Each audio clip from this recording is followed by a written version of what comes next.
Idol, sa ating susunod po na sumbong at aksyon, makakausap niyo naman po ngayon si Nilo Barelos. Okay. Idol, nirereklamo niya yung kanyang misis na habang siya ay nasa ibang bansa, nagpapakahirap. Si misis naman daw po ay winaldas lang daw man daw po yung pera nila ng lalaki pa. Nako, patay tayo dyan. Sir Nilo, magandang umaga dyan sa Riyadh. Magandang umaga din po, Sir Rafi. Anong oras po dyan, Sir Nilo? 9:56 po, mag-aalas 10. Maaga o naiyak na si Sir.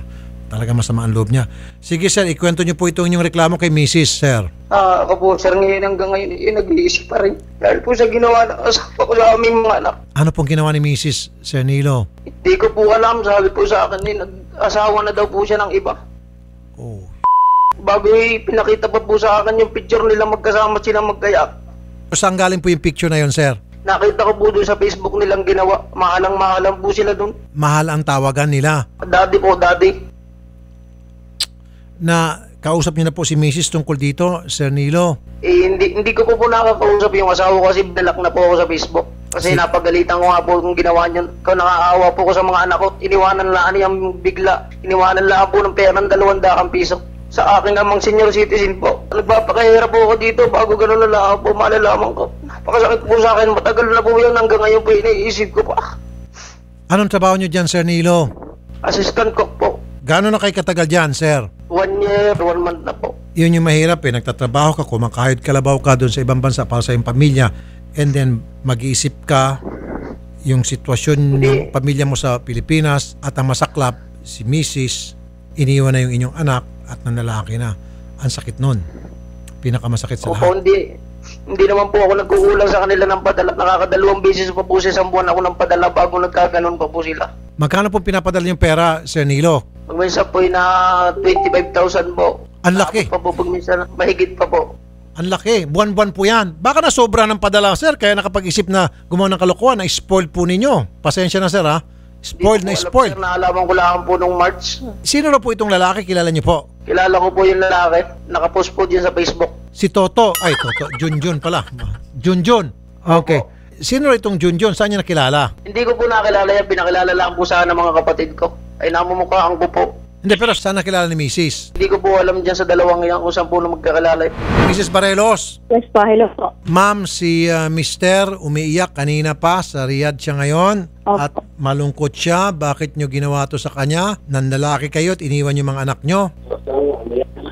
Nako sir, naparami po nagawa niya sa akin. Hindi lang po yan napakayabang ng sinasabi niya. Ba't nyo po nasabi na mayabang siya, ma'am? Since na sabing papadala siya twice a month. Tapos sasabihin, bando ko yung mga anak ko. Grabe naman po. Alright. Ma'am, bago tayo mag-proceed, matanong ko lang po kayo. Sino po itong lalaki na kalandian nyo? Ay, excuse me, itong ka-sweet nyo? Si Mr. Larosa po. Si Mr. La Rosa. Bakit kayo nagkikipag ganito kay Mr. La Rosa at may asawa kayong tao? Hindi po yung paratang na ano nila eh. Anong paratang, madam? Nananakit na po. Pananakit. Bibitaw siya ng kamay. Alam nyo, ma'am, gas-gas na palusot yan palagi kapag kinukumpranta namin dito yung babae na nanlalaki. Nananakit kasi yan eh, pero wag ka, hinatid pa ni Mr. sa airport, okay pa sila for so many months until such time na nakakita ng lalaki si babae, ayun, nananakit kaya ayaw ko na. Grabe ang post. Kala mo nakakatino niya. So ma'am, hindi ba makatino itong ginawa niyo, madam? Pasensya na po ha. May asawa kayong tao, nag-post kayo dito na meron kayong kalandian. Sir, hindi ako kaibigan ko sa kanya ng picture namin. Ano po, ma'am? Never po ako nag-post ng picture namin dalawa. Ma'am, ayan o, naka-post. Kilig na kilig ka habang yung lalaki nasa likod mo, niyayakap ka. Anong klaseng post? Anong tawag mo dyan, ma'am? Hindi po yan, hindi sa account ko yan, pinost. Yung yung kaibigan niya yung kumuha sa account ko. Kaya nga ma'am, bakit kayo ganun yung inyong forma na sobrang sweet? Mayabang siya riyan, mayabang. Pinuntahan niya ng mga kapitan ko doon sa bahay ng lalaki mismo. Oo, pinuntahan ako. Di ba sabi mo, wala ka ng pakialam. Nagpagawa ka ng kasulatan. Tapos, wala ni. Oo, lakas na loob mo. Naaawa ko sa mga anak natin eh. Iniwanan mo na lahat ng basta. Sa tatay. Hindi ko iniwanan ng tatay. Hindi ko iniwanan yun ng basta. Wow! Ba't di kayo basta ngayon ng video ninyo? Bago mag-post ka po ng mga ganyan eh. Nakakarami mong babae. Maraming babae sa chat ko lang na nakikilala pero hindi ko nakikita sila. Hindi katulad mo. Sir, Pinuntahan mo pa sa bahay ang lalaki niyan para lang kayo magkasama. Sinabi mo pa yung anak natin na 2 lalaki, hindi natin anak at yung anak ko sa ibang babae. Ha? Doon sa nasa papel sa barangay. Palika mo. May perma kayo doon 2 ni Junjun La Rosa. Pinasok niya kay Sir Lambe. Sabi mo, wala kang tanggi dyan. Perma niyo 2. so tinatanggi po ni Mrs. yung anak nyo, Sir Nilo. Ang sinasabi niya, anak mo raw yun at hindi niya anak. Sa'yo. Yung 2 kong lalaki at anak ko daw po sa iba at yung daw pong babae ay nabandona ko na daw po sila. Sabi po doon sa magulang ng lalaki na pinuntahan nila para lang po matanggap siya doon sa bahay ng lalaki. Si Junjun La Rosa ba, ma'am, may asawa, binata? May asawa din po yun, nasa ibang bansa din po. Anak ko sa. Okay, Hindi ko sa kasal. Opo. pwede makausap, ma'am? Nasa tabi mo ata, kanina pa nagdidikta. Pwede makausap si Junjun? Sige po, ano po? Junjun, sir. Magandang hapon po, Mr. La Rosa. Opo. Sir, alam nyo ba na may asawa yan, si Ivy? Opo. Alam nyo ba na pwede kayo makulong pareho? Aha. Oh, ano pang ginagawa mo? Ano pong reaksyon nyo na pwede kayong pakulong? Unang 2 ginawa niya sa aming pamilya, sir. Sira talaga. Sandali lang, sir. Gusto ko mapakinggan yung side ni Mr. La Rosa. Mr. La Rosa, paano kayo nagkakilala ni Ivy? Punta po siya rito. Para nag-re-reband po. Pinupuntahan ka niya? Hindi ko nag-re-reband. Nakilala lang po. Nagre-reband siya? Niriband ka niya? Hindi po, yung mga pinsan po. Ay, mga pinsan mo niriband niya tapos nakilala mo. Po. Niligawan mo siya o siyang nanligaw sa'yo? Niligaw ko po. Niligawan. Pero alam mo na may asawa siya. Po. Oh, kung alam mo may asawa siya, ba't mo niligawan? Anong po ay napamahal na po ako. Hindi, kaya nga, pero bago ka na pamahal sa kanya, alam mo na may asawa siya, ba't mo pa niligawan? Hindi ko po mapigil. Dami napamahal po na po magagawa. Hindi mo pigilan mo? Damdamin ko po napamahal. Nang dahil sa pagmamahal, teka muna sir, paano ka mapamahal sa isang babae na nakita mo sa umpisa pa lamang, hindi mo masasabi mahal. Nakita mo isang babae na gustuhan mo at liligawan mo pa lang siya. Hindi naman pwede yung mahal mo na agad sa unang tingin mo pa lang. Kalokohan yung love at first sight na yon. Nakita mo siya, niligawan mo siya, hindi mo pa siya mahal. Pero alam mo na may asawa siya sa umpisa pa lamang. O siguro, bago mo pa siya niligawan, alam mo na may asawa siya. Di ba? Oh, ba't mo pa rin tinuloy yung panliligaw, sir, kung alam mo may asawa? Alam, libit ko napunta rito. Dahil sa kapupunta dyan, napilitang kaligawan, parang ganon. Kasi nahuhulog po lo, magaling po magluto. Nagkukwento sa mga face po na magaling daw magluto. Magaling magluto. So dahil magaling magluto, niligawan mo na, nagustuhan mo. Eh di maghanap ka na lang siguro ng kusinera. Gusto mo, di ba? Maglagay tayo, wanted kusinera, tapos ligawan mo. Basta't single, lagyan mo. Kung binata ka, di meron kaming kusinera, gusto mo, reto ko sa'yo. Oh, dalagin kusinera namin, binata ka. Baka yun ang gusto mo, magaling magluto yung kusinera namin. Basta't isoli mo na lang yan si Ivy, Kinilo. Tingin mo. Okay sa'yo? Isusoli mo na. Mag-uusap po kami, mag-uusap. Ano po? Magpag-usapan po namin. Ano, hindi kita maintindihan. May sasayaw talaga rito ng mga staff. Bakit hanggang ngayon yung mga signal nila ang sasama? Sir, parang ano lang siya magsalita.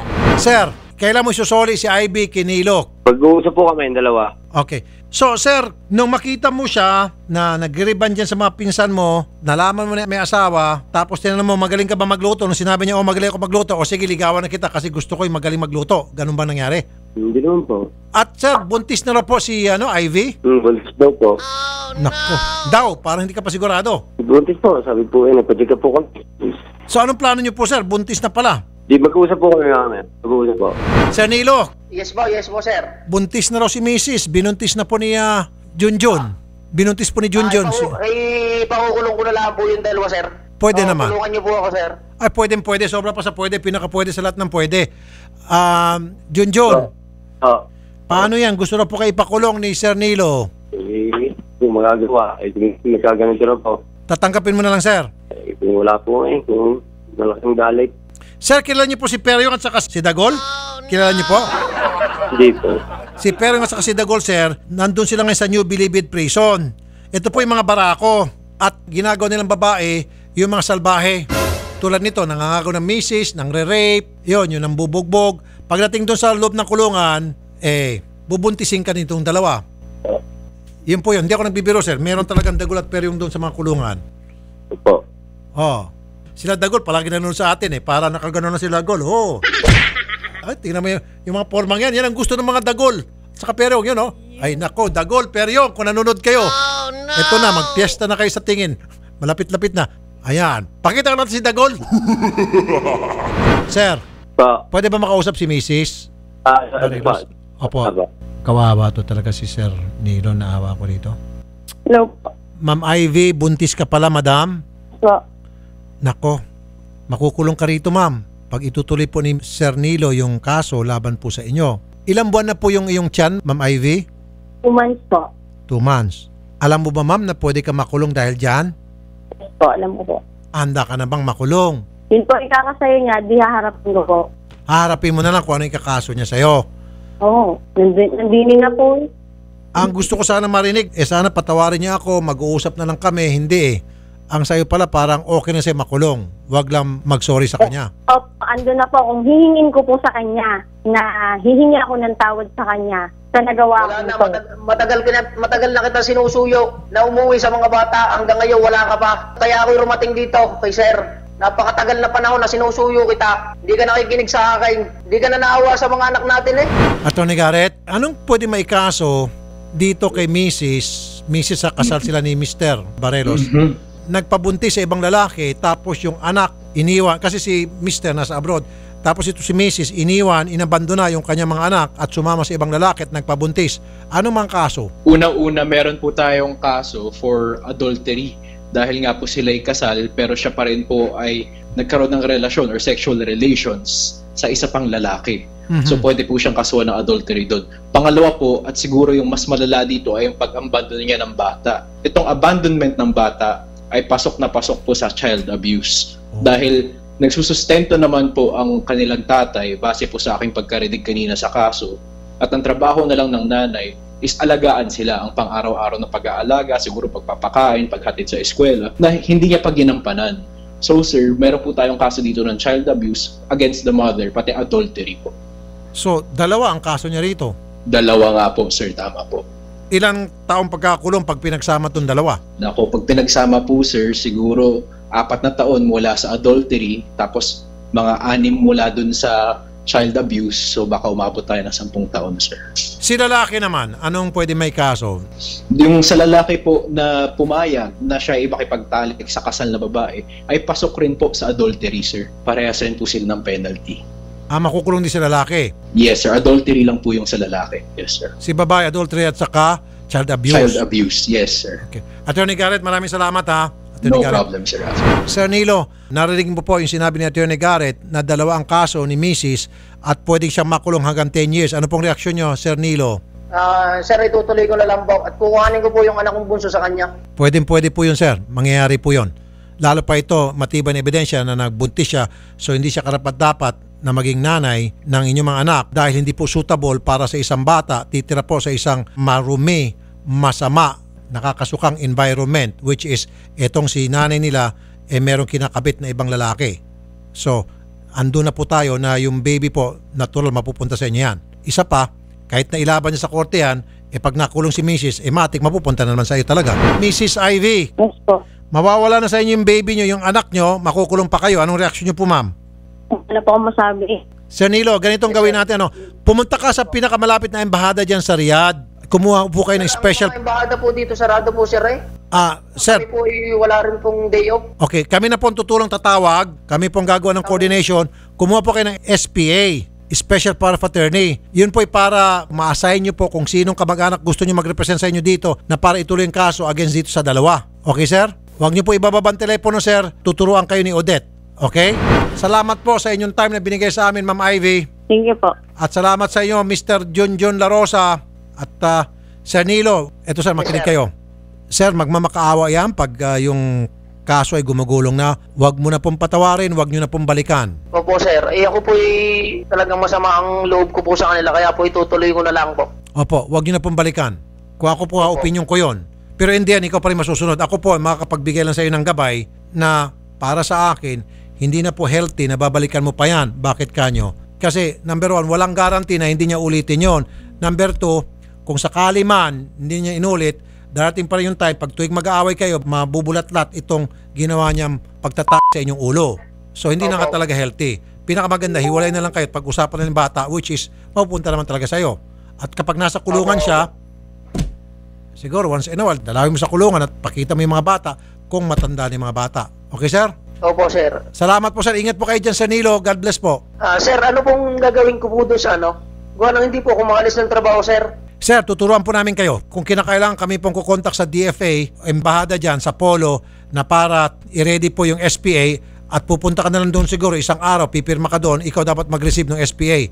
Kailangan mo talaga, sir, na pumunta doon in person para pumirma. Okay, sir? Opo, sir.